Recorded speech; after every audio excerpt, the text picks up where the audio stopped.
pedaling on pavement and my back is hurting more, like really killing me. Getting out of the tent is an issue. No aches when I was on the dirt, besides what was happening in my brain. I'm doing more miles, a lot more revolutions. I'm fitted that way, like I'm properly fitted. The height of my seat and my pedals. I might not be perfect.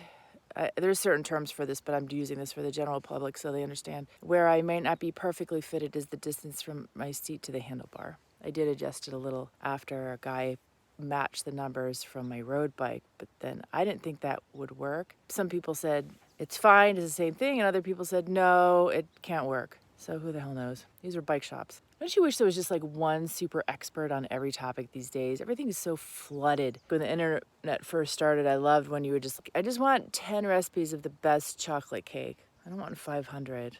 I know a lot of people do. I don't. Gives everyone a chance to put their recipe out there. I get it.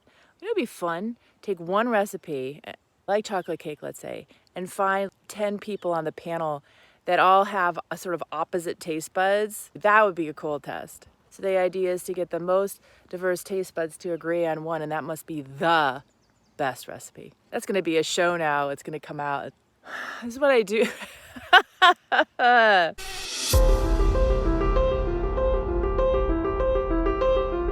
We're getting on the trail of the Coeur d'Alanes. 70 miles long. This is going to be amazing. The route that I took from the help of the locals in Noxon, when I decided not to head over and cut through the mountain, when I turned onto the path right before Thompson Falls, the thing I'm calling Naomi's Way, because it's not on any cycling map. Oh my gosh, it was fantastic. You got to go through Murray and forget it, I'm not trying it. See, that's my dyslexia. This whole trip, I'm gonna screw words up and stuff. Do not count on the words I'm choosing, because my brain just switches them around. This is the earliest I've been out of the tent and ready to go. Well, I'm not ready to go, but on this whole trip, it's 8 a.m. And I was just getting out because I felt a couple of raindrops on my face. Third night in a row with the rain fly off, am I gonna have to put it on? So I got up and then I just started freaking talking about all kinds of shit that probably doesn't even matter.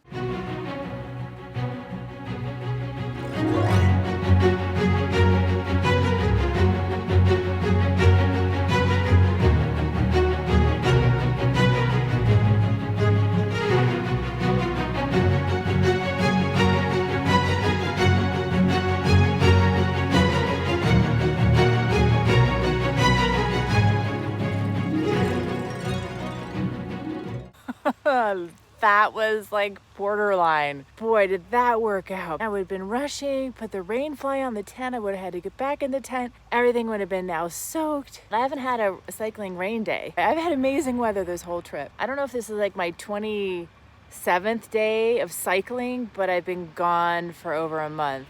Is there somebody driving on this? Oh, it's for cyclists only. But once again, I'm shooting, so there's gonna be traffic, even if I'm on a bike path.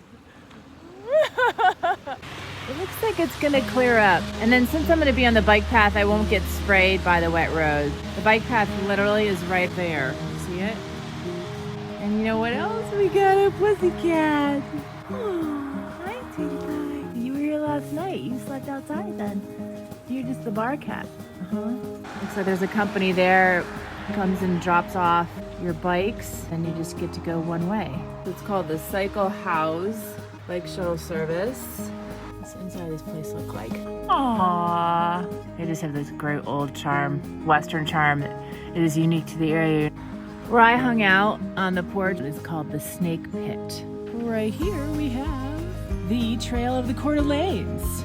How nice that they have this.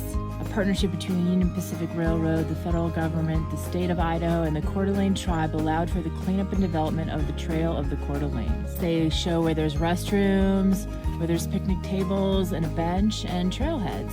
We are there. So this is Catalden. Check out this place. You know, fuck it. We don't need signs. We'll just take a marker and put everything that we have right on our walls. Oh, that's great. Out West Trading Post Antiques Craft. So cool. I have to take a picture of this place. Timbers Roadhouse. I didn't shoot this place when I first came because it was closed, and then I cycled around and then it opened, and I'm so happy. I just spoke to the owner, she's my waitress, and her father makes the tables. He's in the lumber business. All the little details that she's put into this place are phenomenal, and the food is absolutely delicious. Coat, purse hook, the plant. What I came in here for is to show you this. I've never seen this. This is a toilet paper dispenser. Like, what took them so many years? They have already invented this for your hands. Look, it's freaking brilliant, and it actually is ripping where it's supposed to. This is brilliant. So let me just express myself about this place. The food was outstanding. A really nice bread. The maple syrup was delicious. They gave you a nice big slab of butter. I didn't have to go, can I get more butter, more butter, more butter? And then they give you those little packets, like they put a huge thing of butter on there for you. I guess if you don't like butter, then that would be a negative, but I think most of us eating French toast probably like butter. The watermelon was delicious. The eggs were cooked perfectly. The way they put it on the plate was beautiful. The coffee was good. Oh, the bacon. I told her I didn't like it really hard and crispy. I'm getting better at asking that ahead of time whenever I go to get bacon for breakfast, because whatever like the norm is for that area is how they make their bacon. The best bacon I've had in a long time. This is off the bike trail. You have to come in and eat something. Look at this paved path. Oh my gosh, it's just, there's no holes or falling apart. It's fantastic. I don't know if you can see RVs. Ever since I left Murray, came down along in the Coeur d'Alene River, it's been RV world for 20 miles. If you have an RV and you're looking for a spot to go and set up camp, or might want to look into this stretch. Okay. And by the way, the men have just been delicious. A lot of people look great with their shades and helmet on. Eyes really define the complete package for me, but I don't need to know the complete package. Recumbent. So there's your feet, you have your water bottle there. So you have tennis balls. That's kind of neat. And then you brake. She's got a different kind of shifter. These are the brakes here. Oh, right. Yours are vertical, hers are horizontal. Yeah. Here's my green, amber, and red zone. Tells you how much her battery is. Oh, they're electric. This is her battery here, This one. and there's the motor there. And then you have your packs in the back. They were darling.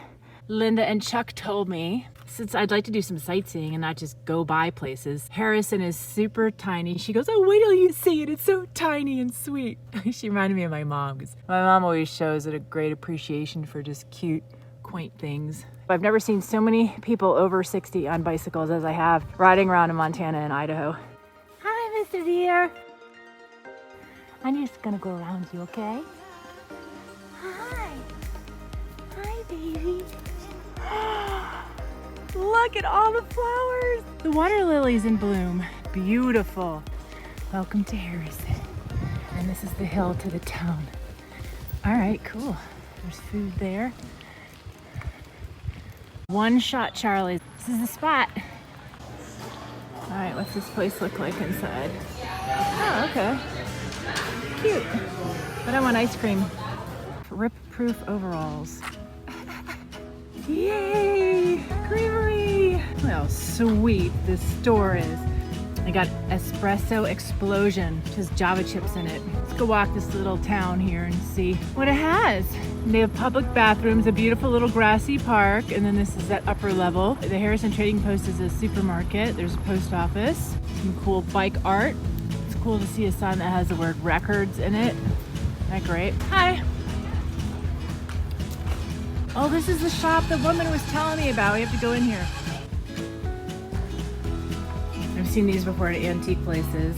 And this is totally brings me back to New England. It actually works. Lots of books.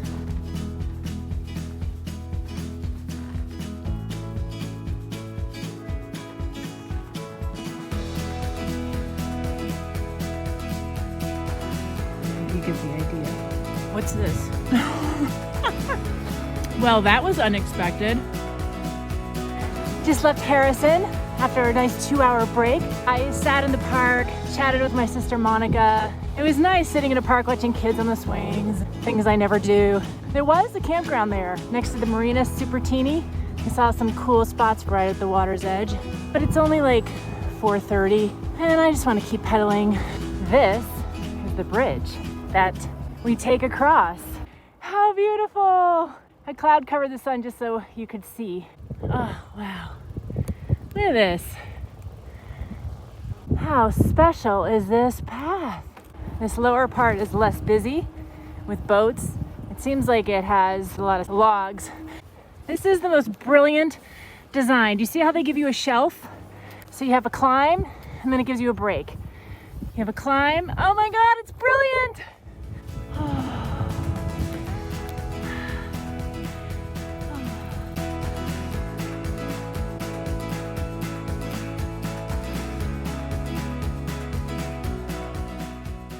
And look at these houseboats. I love houseboats. Unfortunately, this water, it's got all the mossy stuff in it and logs. Look at this, they're like boat garages. I've never seen anything like it. After 4 o'clock, you're gonna want, well, I recommend a neck gaiter for any kind of this bike trip. It's come in handy for everything. Dust to COVID, requirements to bugs. The spot that I stopped, where there was a road, my GPS showed me it was ahead of me, that wasn't it. So I'm going along, I'm like, okay, I feel like I should be there by now. And I look down at my GPS and I'm way past it, which was the campground supposedly. Whether it was open or not, who knows, because I don't have a strong enough signal from Verizon to call. There is water down on my left. Oh, did it dry up? Oh, well, there was. So I'm really close to Plumber and I was gonna look up motels because it actually is good timing for one. It's early, I can rest, relax, take a nice shower. But I have a feeling just like everywhere else, they've been like $150. That's just too much. That's what happens when you're on such a tight budget. It's hard to spend that chunk of money. So I was hoping that this path would start to go down, but I'm kind of climbing. Fuck, it's still climbing. My batteries are dying. Oh, is that a brown bear? Oh, I can't, I don't know. It was big and brown. I can't see, the bushes now just came. So worst case scenario, like right now I'm all sweaty, right? So I feel nasty, but once you dry off, you know, big deal. Just won't have any water and go to bed, whatever. And in the morning, Plumber will have a gas station and a restaurant where I can plug in, charge everything, and then look at my route south. And from here on, I should have service, although who knows. Hey, this might be my spot. I may have just found my camping spot. You're not supposed to camp along the trail.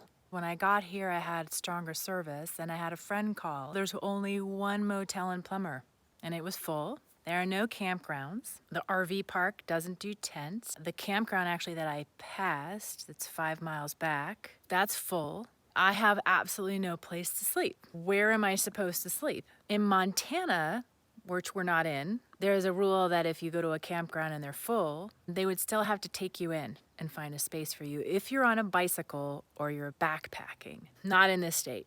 I am tucked way back here. And I got lucky because a lot of them are just really a small little space. And the fact that this has this extension really worked out. I'm not even on the grass. So if there's any issue with like, you're killing our grass, it'll scare the shit out of me. If someone comes at my tent at like 7 in the morning, I highly doubt it's gonna happen. I don't have a problem with breaking the rule when it has to do with my safety. Okay, well maybe I don't have a problem breaking rules sometimes, but it's not just has to do with safety. But all I'm saying is that don't put yourself out sleeping in an area that could be unsafe. Like I feel safe here. I have not pre-planned anything on my trip over the last 5 or 6 weeks, and everything's worked out great. But again, Montana made me feel really safe. And now I'm in Idaho. Montana would say it's full for a tent site, but they didn't really solicit. There's a bike hike tent site, which is different. I only learned that because of a woman that I was speaking to when I came into Big Fork, and I asked her where I could go. And she was like, the campground. I'm like, no, the campground's full. And she said they have this bike hike thing. It saved my ass. Like each spot I camped, like Glacier, like Whitefish, Big Fork, all those, they saved me because of Montana's generosity in taking care of their bicyclists and backpackers. And even if those were full, they would have found a spot for me. And that's really important, traveling by yourself or even on a bicycle or walking. So Idaho, get your shit together is my message. That's what all this was for. Idaho, get your shit together. And what are we dining on this evening? We have some creamy, delicious peanut butter. My little plate here, multitasking, it's the cap of the peanut butter. By the way, I normally would never eat in my tent, but under the circumstances, not wanting to be seen and kicked out tonight, like anybody on the trail who wants to maybe call me in. Somebody's camping on the trail, they're not supposed to. And that's exactly how they're going to sound, although my headlamp is on. But I just so happen to have some reading material, and I'm very excited because this is the actual article they published in 1884. Anyway, for all of you that wanted to know what happened in my tent at night, this actually never happens.